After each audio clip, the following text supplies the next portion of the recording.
माओवादी भी हर एक धर्म का सम्मान करता है।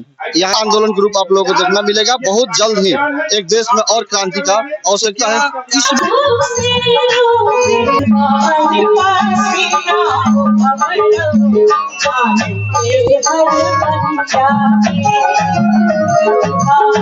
आप देख रहे हैं ग्राम स्वराज 24 न्यूज। मैं हूं संजय यादव। अभी हम नेपाल में मौजूद हैं और नेपाल कम्युनिस्ट माओवादी केंद्र के जो प्रमुख है वो प्रचंड है, जो आए हुए हैं और वो अपनी सभा को कर रहे हैं। और आप देख सकते हैं कि वहां पर लिखा हुआ है खबरदारी सभा और जन जागरण अभियान चल रहा है। तो हमारे साथ कम्युनिस्ट के जो वरिष्ठ नेता है वो हमारे साथ जुड़े हुए हैं। हम इनसे बातचीत करेंगे कि प्रचंड को आने का उद्देश्य क्या है और ये जागरण के मातहत आप कैसे मने इस सभा का उद्देश्य क्या? सबसे पहले नमस्कार सर। नमस्कार, आपको बहुत बहुत धन्यवाद। ये मधेश जन जागरण अभियान नेकपा माओवादी केंद्र द्वारा संचालित है। मेरा नाम मोहम्मद शरीफ गद्दी, हम माओवादी के नेता हैं और वाईसीएल के केंद्रीय सदस्य हैं। इस कार्यक्रम का मेन उद्देश्य है इस देश में मधेसी को, जनजाति को, दलित को, अल्पसंख्यक को, मुस्लिम को, थारू को, आदिवासी जनजाति को सदियों से गुलाम बनाकर रखा गया था और उस गुलामी से मुक्ति के लिए यह इस देश में गणतंत्र लाने के लिए, गुलामी से मुक्ति के लिए माओवादी का बहुत लंबा संघर्ष रहा। और उस संघर्ष के तहत आज इस देश में जितने भी समानता से पीछे लोग हैं उनको समानता मिला, अधिकार मिला। और उस अधिकार को फिर कुछ लोग, कुछ षड्यंत्रकारी लोग, कुछ लोग ऐसे हैं जो इसको छीनना चाहते हैं। तो मधेश के लोगों को फिर जागरूक करना है और मधेसी जनता का अधिकार सहित देश में जितने भी विभेद में पड़े हुए लोग हैं उनको अधिकार दिलाना है। इस खबरदारी से देश में हो रहे हैं तमाम प्रकार के भ्रष्टाचार, विभेद, बेतिथि, अनेक किस्म के बेतिथियों का विरोध में ये सभा हुआ है। इस सभा से देश में हो रहे तमाम प्रकार के विभेद का अंत होगा और देश में समानता होगा, देश में सामाजिक न्याय होगा और जनता जो अधिकार से जितना मिल चुका है उसको संस्थागत करना है और जो बाकी अधिकार के उसको लेने के लिए ये खबरदारी सभा का आयोजन किया गया। अभी आप बोले हैं कि लोकतंत्र में विभेद है, नहीं, या कुछ षड्यंत्र भी हो रहा है। तो नेपाल को तो लोकतंत्र मिल गया है, इसमें विभेद क्या है, इसको थोड़ा डिटेल में समझाइए। देखिए, ये अवस्था बदल चुका है। संविधान बनने के बाद अवस्था बदला, व्यवस्था बदल गया, लेकिन अवस्था अभी बदलना बाकी है। जो लोग पहले व्यवस्था में थे वही लोग आज हैं, तो उनको तह में लाना है और बेतिथि को अंत करना है।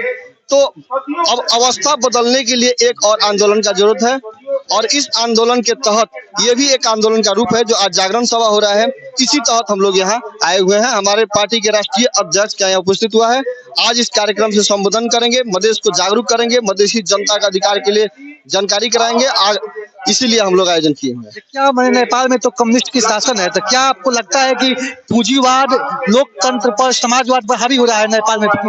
देखिए, ये गठबंधन का जो सरकार है, ये सरकार बिल्कुल रूप से फेल हो चुकी है और इसी सरकार को खबरदारी करने के लिए नेकपा माओवादी केंद्र शुरू से सचेत करा रही है।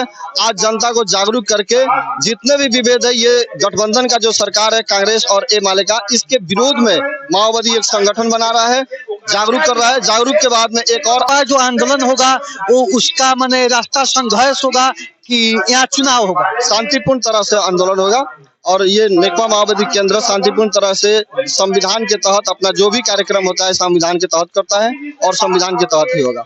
चुनाव में भी हो सकता है, चुनाव बहिष्कार भी हो सकता है और लेकिन संविधान के तहत ही होगा। अच्छा, ऐसे मैंने पता चल रहा है कि हम लोग भी वीडियो देख रहे हैं कि जो यूपी के मुख्यमंत्री योगी आदित्यनाथ है, तो क्या वो नेपाल के राजनीति में कुछ हस्तक्षेप कर रहे हैं?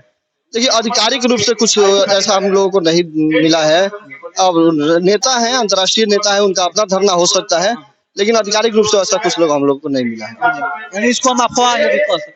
अब जो भी आप अपने हिसाब से देखिए, लेकिन आधिकारिक रूप से ऐसा कोई नहीं आया है। अब लोग क्या कर रहे हैं उसमें हम लोग नहीं पढ़ते हैं। हम लोग सम्मान करते हैं, जितने भी लोकतांत्रिक नेता हैं सबको सम्मान करते हैं। तो एक और सवाल है सर, अभी तो मानते हैं कि लोकतंत्र है आपको, नहीं, तो अभी बहुत ऐसे लोग हैं जो लोकतंत्र में तो कहा जाता है कि जो राष्ट्र होता है वो धर्मनिरपेक्ष हो जाता है और नेपाल एक हिंदू राष्ट्र है। इस पर सवाल उठ रहा है कि नेपाल को हिंदू राष्ट्र माने हिंदू राष्ट्र कर देना चाहिए, तो आप क्या कहिएगा? यानी हिंदू राष्ट्र का मतलब जैसे हम लोग समझते हैं मनुस्मृति, तो मनुस्मृति के द्वारा अगर हिंदू राष्ट्र होता है तो फिर तो वही विभेद आपको दिखाई देगा। देखिए, धर्म से कोई विभेद नहीं है, विभेद मन में है। यहाँ बहुसंख्यक हिंदू है तो उनका सम्मान करना हर पार्टी का धर्म है, और कोई प्रकार का धार्मिक द्वंद नहीं है, सब लोग आपस में लोग मिल के रहते हैं। लेकिन नेपाल एक बहुसंख्यक 80% से अधिक हिंदू का जनसमुदाय है। अब ये माओवादी पार्टी हिंदू धर्म को भी बहुत सम्मान करता है, अन्य धर्मावलंबी को भी सम्मान करता है, यानी धर्मनिरपेक्ष राष्ट्र में विश्वास रखता है। धर्मनिरपेक्ष राष्ट्र है, लेकिन हर एक धर्म का मान सम्मान है। कोई धर्म में कोई किसी का विभेद नहीं है, सबका अपना धर्म मानने का अधिकार है, और हम लोग सम्मान भी करते हैं। नेकपा माओवादी के अंदर हर एक धर्म का मान सम्मान करता है, धार्मिक स्वतंत्रता है, लेकिन बहुसंख्यक हिंदू होने के कारण हिंदू का ज्यादा हम लोग सम्मान करते हैं, और अन्य धर्मावलंबी को भी हम लोग सम्मान करते हैं। ठीक है, आप हमसे जुड़ने के लिए लाख लाख बधाई।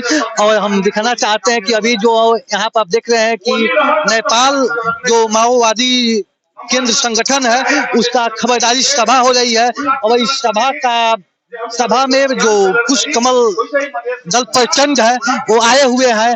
और कहा जाए तो आज कम्युनिस्ट जो है वो गांव घर तक जाना चाहती है, और गांव घर में ही विशेष करके समस्या होता है। तो गांव में जो समस्या है उसको बारीकी से समझने के लिए एक खबरदारी सभा हो रही है, जो आप देख सकते हैं कितने पैमाने पर हो रही है। और आप देख सकते हैं कि नेपाल के जो माओवादी संगठन है उसका सभा कैसे हो रहा है, किस ढंग से हो रहा है। और इस सभा में भाषण के द्वारा और यहाँ तक संगीत के द्वारा भी जनता को फिर से जागरूक किया जा रहा है।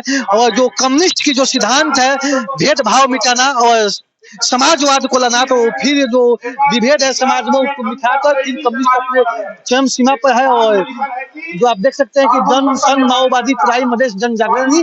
अभी सर एक चीज और, क्या मधेश में अभी भी लगता है कि मधेश अभी डेवलप नहीं हुआ है क्या?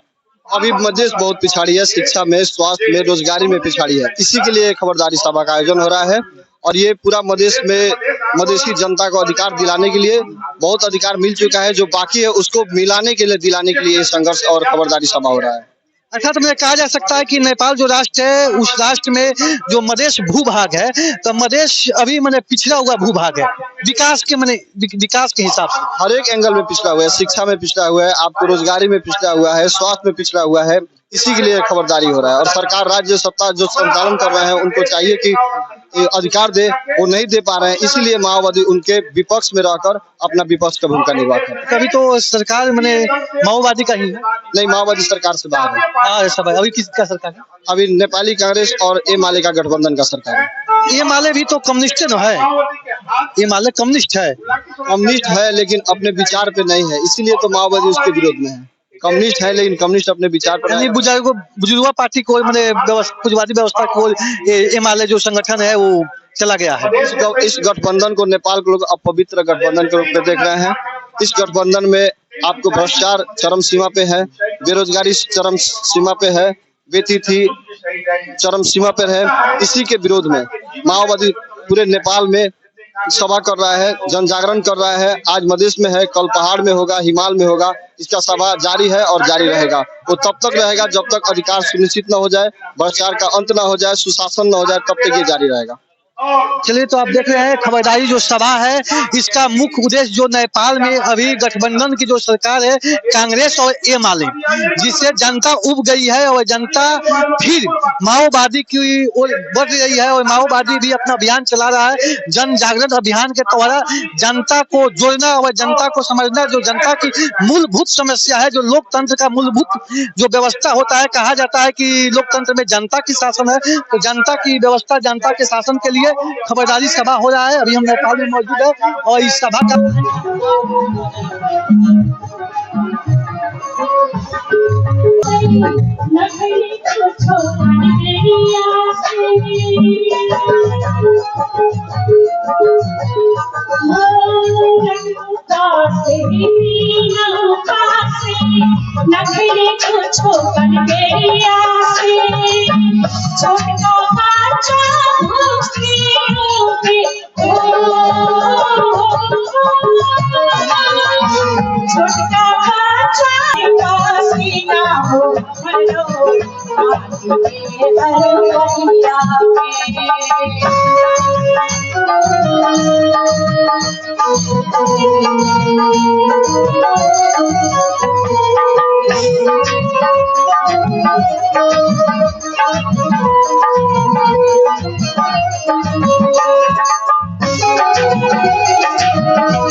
मत किसान सब एक सुपर भाइयों मैं जो सामान के दुआ